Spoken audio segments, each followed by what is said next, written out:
Hola, mi nombre es Alejandro Lloca y los voy a acompañar con algunos conceptos para comprender el impacto de las políticas públicas del peronismo en la expresión y el disfrute de la cultura como un derecho humano.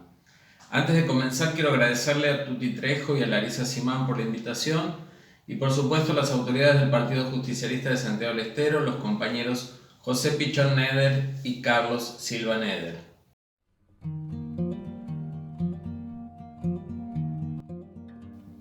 ¿Qué es la cultura? El concepto de cultura está ligado al de sociedad. Hace referencia a los valores que comparten los integrantes de una sociedad, las regularidades normativas, que son los usos, las costumbres, las normas y leyes, mediante las cuales se rigen sus vidas, así como a los significados sociales que las personas le otorgan a los objetos, a las acciones y a las relaciones sociales que se establecen entre esas personas. El concepto de cultura también incluye a los objetos producidos por cada sociedad. Cada cultura en su conjunto es una producción colectiva, anónima, creada a lo largo del tiempo en estrecha relación con las circunstancias temporales, espaciales y sociales de la sociedad en la que se realiza. En la actualidad casi todas las culturas nacionales son altamente heterogéneas, porque por lo general los países están conformados por grupos diversos, de diverso origen y con estilos de vida diferentes, como claramente sucede aquí en la Argentina. A la heterogeneidad interna de cada país se debe agregar el dinamismo de las relaciones internacionales, de cuya interacción se producen manifestaciones culturales muy diversas.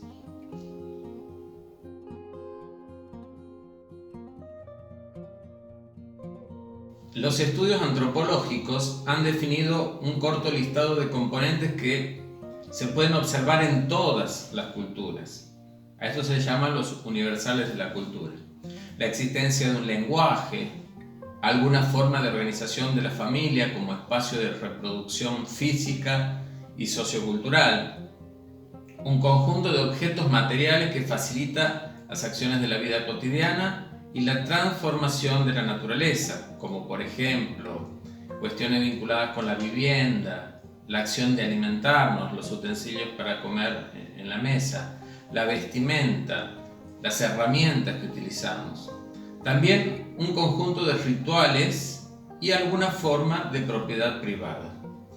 El ejercicio de desarrollar una capacidad teórica de la observación de la cultura nos lleva a indagar dos cuestiones: el etnocentrismo y el relativismo cultural.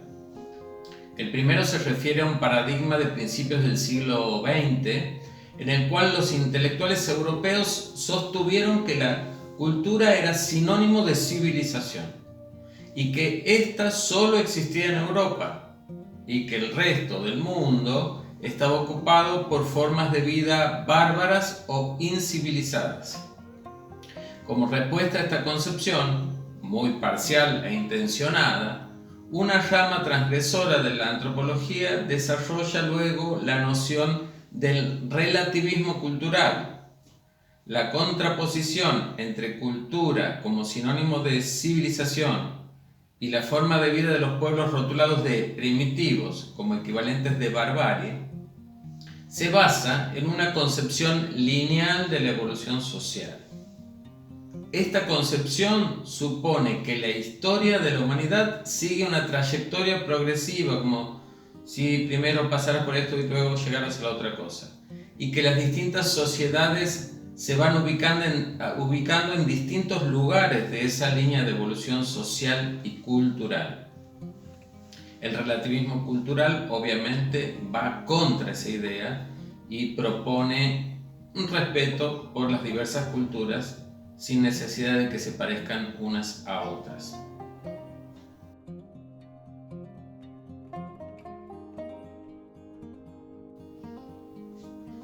Teniendo en cuenta los puntos anteriores, vamos a esbozar una idea de políticas culturales. El Estado es sin duda el primer garante de los derechos culturales y de los derechos humanos. Mediante la aplicación de políticas culturales públicas, el Estado garantiza que esos derechos puedan ser ejercidos libremente por toda la ciudadanía.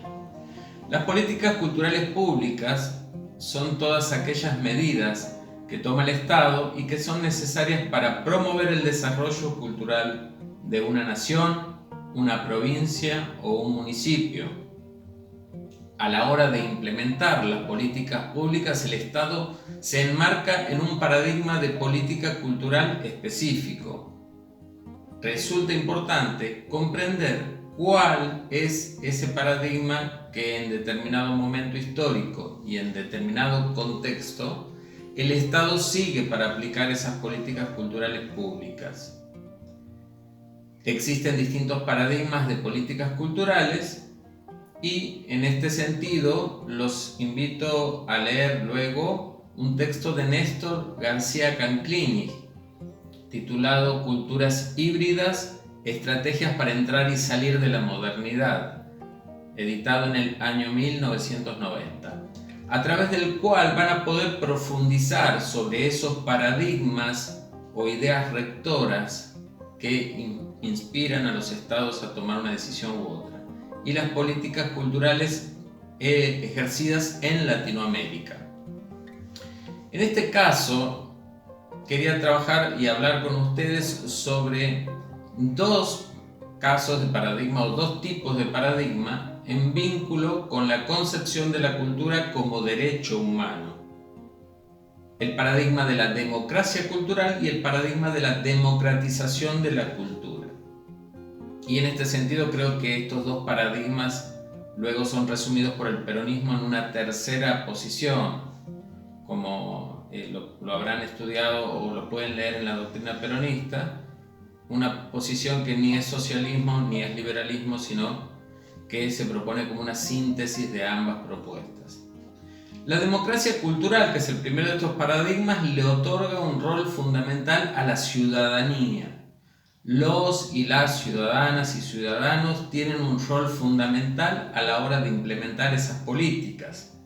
Son las personas quienes, en función de sus necesidades culturales, van a desarrollar las políticas culturales. El Estado acompaña e impulsa las propuestas que surgen desde la ciudadanía. Se trata entonces de un paradigma altamente compatible con la concepción de la cultura como derecho humano, con gran énfasis en respetar esa diversidad cultural, impulsar las necesidades de la sociedad y activar proyectos culturales desde el propio territorio, respetando a la diversidad.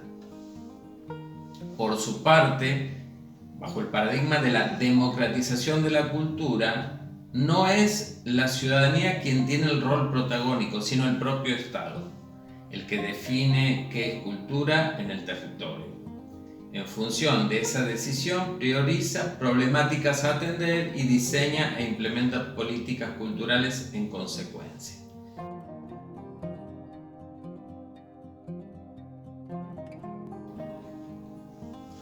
El modelo de país que instalaron Juan Domingo Perón y Eva Duarte de Perón transformó profundamente la actividad teatral en el país y en Santiago del Estero en particular. Y es este tema, el del teatro, el que yo voy a usar como tema particular para entender el tema más general, ¿no? Entonces, en el campo de la actividad teatral, el Estado peronista no es que monopolizaba las decisiones en este campo.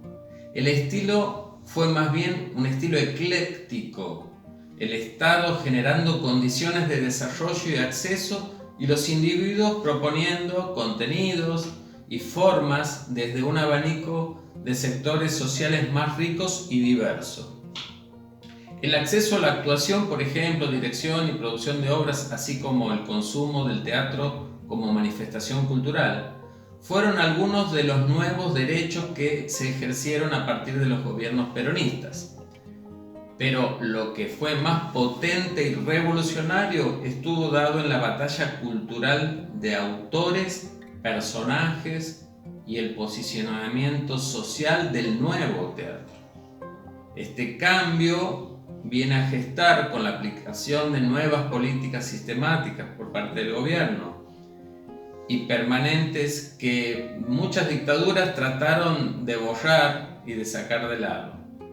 La educación media y superior gratuita a gran escala permitió la formación de nuevos autores y dramaturgos que escribieron obras de teatro en las que los protagonistas ya no eran los provenientes de los sectores adinerados, sino más bien los provenientes de sectores populares. Pasa algo parecido con el programa de Conectar Igualdad, que le da herramientas a los chicos para producir la música también, y lo vemos a este autor, este muchacho elegante que metió un golazo en YouTube. Bueno, son como un muestreo de casos similares, ¿no? A estos movimientos en los años 40 de desarrollo de nuevos autores y de nuevos temas, se le plegaron movimientos del cine, la radio, que estaba en franco desarrollo, y las publicaciones impresas de libros, diarios y revistas.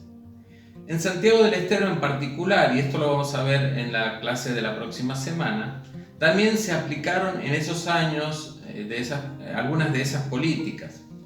Entre otros, los actores Mabel Perea y Justo José Rojas participaron de certámenes nacionales y obtuvieron becas de formación en el Seminario de Arte Dramático que funcionaba en el Instituto Nacional de Estudios de Teatro.